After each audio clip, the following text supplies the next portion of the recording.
అందరికీ నమస్తే. ఆంధ్రప్రభకి స్వాగతం. నేను మీ సంతోషి. ప్రస్తుతం మనతో సీనియర్ ఫిల్మ్ జర్నలిస్ట్ అయినటువంటి నారాయణ రాజ్ సార్ ఉన్నారు. నమస్తే సార్. నమస్తే అండి. సార్, 'తండేల్' ట్రైలర్ రీసెంట్‌గా రిలీజ్ అయింది. కాకపోతే దానిపైన ఒక వార్త అనేది ఇప్పుడు ప్రెజెంట్ హాట్ టాపిక్‌గా మారింది. ఓన్లీ ఆ ట్రైలర్‌లో పాకిస్తాన్‌ని తిట్టడం తప్ప ఇంకేమీ లేదు. డైరెక్టర్ పాకిస్తాన్‌లో ఇరుక్కున్న వాళ్ళని ఎలా హింసిస్తున్నారు పాకిస్తాన్ వాళ్ళు, ఆ విషయం మీద కాన్సంట్రేట్ చేయకుండా ఓన్లీ పాకిస్తాన్ తిట్టడమే పెట్టుకున్నారని చెప్పేసి ఒక వార్త అనేది హల్చల్ చేస్తుంది. ఓకే. సో, దీనిపైన మీ స్పందన ఏంటి సార్? ఓకే. ఇప్పుడు ట్రైలర్ అనేది లేదా సహజంగా ఒక సినిమాకు ముందు ఒక ఫస్ట్ లుక్ అని, ఆ తర్వాత టీజర్ అని, ఆ తర్వాత ట్రైలరు రిలీజ్ చేస్తుంటారు. హ్మ్. ఇవన్నీ ఆ సినిమా మీద క్యూరియాసిటీ పెంచడానికి, ఆ సినిమాలో కథగా ఏదైతుందో దాన్ని కొంత చెప్పనట్టుగా చెప్తుంటారు. కొన్నిసార్లు ట్రైలర్ బాగుండి సినిమా డిసప్పాయింట్ చేసిన సందర్భాలు ఉన్నాయి. ట్రైలర్ కొంత డిసప్పాయింట్ చేసి సినిమా అద్భుతంగా ఉన్న సందర్భాలు కూడా ఉన్నాయి. ఈ తండేల్ విషయానికొస్తే తండేల్ కథే అది.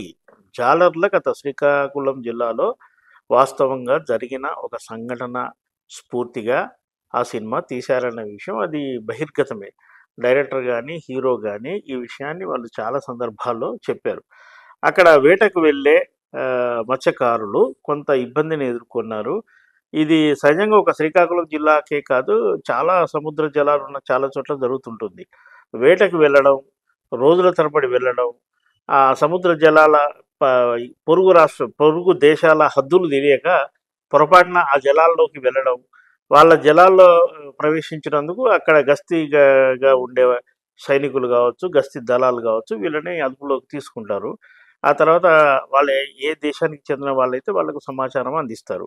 ఈ ప్రాసెస్ చాలా సంవత్సరాలుగా జరుగుతుంది. మన వాళ్ళు ఉదాహరణకు మన పాకిస్తాన్ విషయం తీసుకుంటే మన వాళ్ళు చాలామంది వందలాది మంది చేపల వేటకు వెళ్ళి అక్కడ వాళ్ళకు చిక్కుకున్న ఈ చాలా ఉన్నాయి. అలాగే పాకిస్తాన్ నుంచి వచ్చి కూడా మనకు చిక్కిన వాళ్ళు కూడా ఉన్నారు.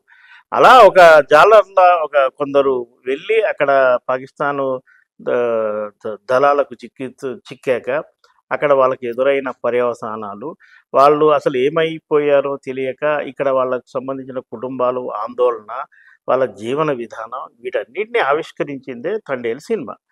ఏదో ఒక ట్రైలరు ఒక నిమిషంన్నర నిడివి ఉన్న ట్రైలర్‌ని చూసి ఆ సినిమాలో పాకిస్తాన్‌ను తిట్టారు అంటే, ఒక ట్రైలర్ ఉన్న నిడివి మొత్తం పాకిస్తాన్‌ని తిట్టడమే కాదు కదా!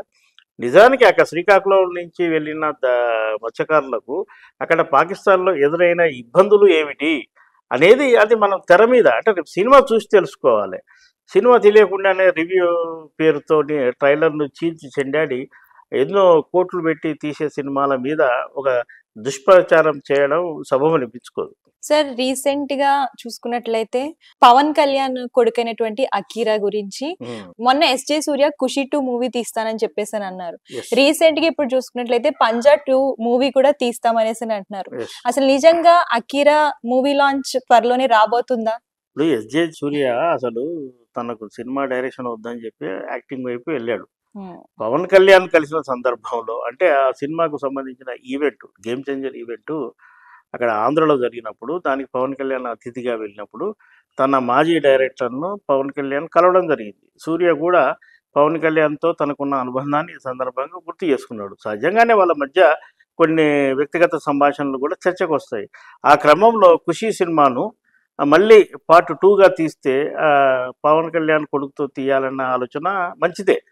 ఎందుకంటే వారసత్వంగా ఒక స్టార్ హీరో సినిమాను కొనసాగింపుగా సీక్వెల్ తీసినప్పుడు వాళ్ళ సంతానంతో తీయడం అనే ప్రక్రియ చాలా ఉంది. ఇప్పుడు తెలుగులో 'పెళ్లి సందడి' అనే సినిమా వచ్చింది. కె. రాఘవేంద్రరావు డైరెక్ట్ చేశాడు. ఆ సినిమాను 25 ఏళ్ల తర్వాత శ్రీకాంత్ కొడుకే అందులో హీరోగా మళ్ళీ 'పెళ్లి సందడి' అని తీశారు. ఆ సినిమా ఫలితం పక్కన పెడితే సూర్య డైరెక్షన్ మళ్ళీ చేయాలనుకుంటే పవన్ కళ్యాణ్‌తో కొడుకుతో 'ఖుషి 2' తీస్తే చాలా అభినందించదగిన విషయమే. ఇక 'పంజా' సినిమా విషయానికొస్తే 'పంజా' సినిమా డైరెక్టర్ కూడా చాలా కాలంగా అసలు తెలుగులో అందుబాటులో లేడు. ఈ మధ్యనే ఒక డబ్బింగ్ సినిమా ద్వారా మళ్ళీ టాలీవుడ్‌కి వచ్చాడు. వచ్చిన సందర్భంలో తన స్పందన తెలిశాడు. యాక్చువల్‌గా 'పంజా' అనే సినిమానే డిసప్పాయింట్ చేసిన సినిమా. దానికి 2 తీయడం అనేది మరి ఆయన ఆలోచన ఏమిటో మనకు అర్థం కాదు గానీ, 'అకిరా నందన' సినీ అరంగేట్రానికి కొద్దిగా కసరత్తు జరుగుతున్నట్టుగా మనకు సమాచారం ఉంది. 'అకిరా నందన్‌కు' యాక్చువల్‌గా అసలు మ్యూజిక్ మీద ఇంట్రెస్ట్ ఉన్నప్పటికీ తల్లి కోరిక మేరకు సినిమా ఆర్టిస్ట్ కావాలన్న ప్రయత్నాలు కొంత జరుగుతున్నాయి. అతని వయసు ఇప్పుడు 20 సంవత్సరాలే కాబట్టి మరికొంత 1 ఆర్ 2 ఇయర్స్ టైం ఉందని నేను అనుకుంటున్నా. పవన్ కళ్యాణ్ కూడా రాజకీయంగా చాలా బిజీ ఉన్నాడు కాబట్టి అఖీరానందన్‌ను ఇంట్రొడ్యూస్ చేయాలంటే దానికి తగిన కసరత్తు కావాలి, తగిన కథ కావాలి. అయితే ఖచ్చితంగా అభిమానుల కోరిక మేరకు వారసుడు మాత్రం పవన్ కళ్యాణ్ వారసుడు ఖచ్చితంగా వస్తాడు. మెగా ఫ్యామిలీలో ఇప్పటికే చిరంజీవి కొడుకు అండ్ నాగబాబు కొడుకు హీరోలుగా రాణిస్తున్నారు. పవన్ కళ్యాణ్ కొడుకు ఎదిగిన కొడుకున్నాడు కాబట్టి అతని ఎంట్రీ కూడా పెద్ద ఆశ్చర్యం ఏం కనిపించదు. అయితే అది ఎప్పుడు అనేదే ఇప్పుడు మనకు క్వెషన్‌గా ఉంది. దానికి సరైన సమాధానం త్వరలో వస్తుందని మనం భావిద్దాం. సార్, మీ అనుభవాన్ని మాతో పంచుకున్నందుకు చాలా థాంక్స్ సార్. థాంక్స్.